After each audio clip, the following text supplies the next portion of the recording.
आज मिंज स्टेडियम गोपालगंज में आए हुए सभी गोपालगंज के भाइयों बहनों को मेरा नमस्कार।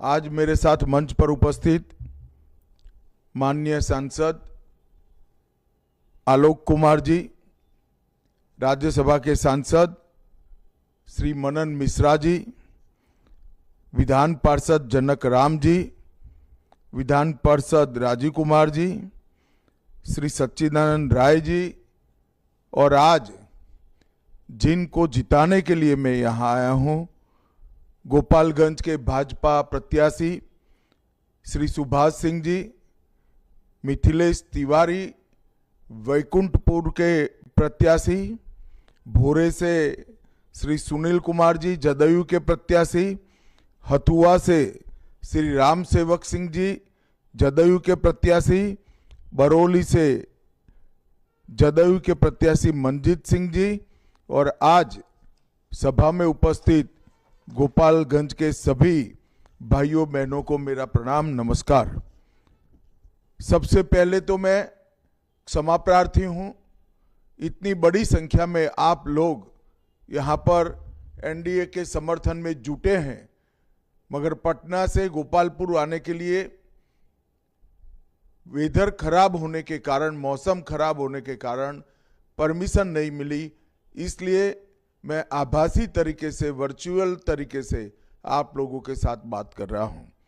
मित्रों, मैं सबसे पहले माँ थावे वाली और माँ पीतम्बरा को प्रणाम कर कर मेरी बात की शुरुआत करता हूं। बिहार के लाल स्वर्गस्थ भिखारी ठाकुर जी को भी प्रणाम करता हूं।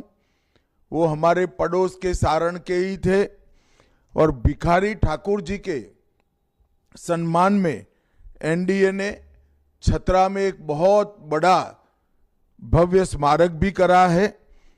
लोक कलाकार भिखारी ठाकुर आश्रम की स्थापना भी हमने की है, और भिखारी ठाकुर जी के नाम पर एक फ्लाईओवर भी बनाया है। मित्रों, इस चुनाव में, ये चुनाव कोई विधानसभा के सदस्य को चुनने का चुनाव नहीं है, ये चुनाव बिहार का भविष्य तय करने का। बिहार किसके हाथ में रहेगा? जंगल राज सालों तक बिहार पर थोपने वालों के हाथ में रहेगा, या नीतीश कुमार जी और नरेंद्र मोदी जी की जोड़ी ने बिहार को जो विकास के मार्ग पर चढ़ाया है उनके साथ रहेगा? ये बिहार सुशासन बनाम जंगल राज का चुनाव है। गोपालगंज वालों ने 2002 के बाद कभी भी यहां से आरजेडी को जिताया नहीं है। मुझे पूरा विश्वास है कि इस बार भी अपना ये रिकॉर्ड गोपालगंज के मतदाता संभाल कर रखेंगे, आगे बढ़ाएंगे। अभी हमने कल हमारा घोषणा पत्र जारी किया है। ढेर सारे बिहार के विकास की ब्लूप्रिंट हमने घोषणा पत्र में की है, मगर दो प्रमुख बातें, एक किसानों के लिए और एक माताओं के लिए मैं रिपीट करना चाहता हूं, दोहराना चाहता हूं। सबसे पहले, अभी अभी जो 1,41,00,000 जीविका दीदी को नरेंद्र मोदी जी और नीतीश कुमार जी ने इनके बैंक अकाउंट में 10,000 रुपया ट्रांसफर करा है, वो सभी जीविका दीदी को 2 लाख तक की अमाउंट उनके बैंक अकाउंट में हम अलग अलग तरीके से भेजेंगे। और दूसरा, मोदी जी 87 लाख किसानों को 6,000 रुपया प्रति साल देते हैं। अब आप एनडीए सरकार बनाने के बाद ये 6,000 में 3,000 रुपया एनडीए सरकार बिहार की भी जोड़ेगी, और 6,000 की जगह 9,000 रुपया मिलेगा। भाइयों बहनों, 87 लाख किसानों को प्रति साल 9,000 रुपया मिलना, और सभी जीविका दीदी को 10,000 मिल चुका है, 2 लाख और मिलेगा, 2,10,000 रुपया देना, ये बहुत बड़ी बात है। साधु यादव के सारे कारनामे गोपालगंज वालों से ज्यादा किसको मालूम है? जंगल राज के दौर में अनगिनत हत्याकांड हुए, जिसमें 12 नरसंहार, बथानी टोला नरसंहार, सोनारी नरसंहार, लक्ष्मणपुर बाथे कांड, शंकर बिघा कांड, मियापुर नरसंहार, अलग अलग 34 नरसंहार बिहार की भूमि को रक्त रंजित ये करे थे। उसकी जगह नरेंद्र मोदी और नीतीश कुमार जी ने बिहार में सुशासन का काम किया है। आज मैं गोपालगंज आया हूं, तब आप लोगों को बताना चाहता हूं कि नरेंद्र मोदी जी ने बंद हुई चीनी मिलों को चालू करने के लिए बहुत अच्छा प्रयास किया है।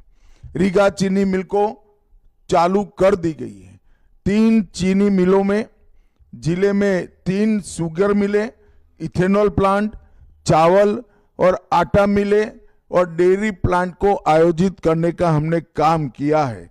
और मैं आज बिहार की जनता को कहने आया हूं कि बिहार की जितनी भी बंद चीनी मिलें पड़ी हैं, वो सभी चीनी मिलों को अगले 5 साल में चालू कर हम किसान की समृद्धि के लिए काम करेंगे। एमएसपी की बात ये महाठगबंधन वाले कर रहे हैं। गोपालगंज जिले में 2200 करोड़ से डुमरिया घाट से पटना तक एक्सप्रेस वे बनाने का काम एनडीए की सरकार ने किया है। 340 करोड़ से हटुआ में आधुनिक एलपीजी बॉटलिंग प्लांट बनाने का काम किया है। 263 करोड़ से गंडक नदी पर 70 घाट पुल का उद्घाटन हो चुका है और 200 करोड़ से NH 127 पर एलिवेटेड कॉरिडोर का निर्माण भी शुरू हो गया है। गोपालगंज के सबैया में एयरपोर्ट पर जल्द ही उड़ान सेवा शुरू होने वाली है। 131 करोड़ से मीरगंज बाईपास रोड को प्रशासनिक स्वीकृति हमने दे दी है। जब छपरा से गोपालगंज खंड को 4 लेन बनाने का काम चल रहा है और हमारे थावे जंक्शन को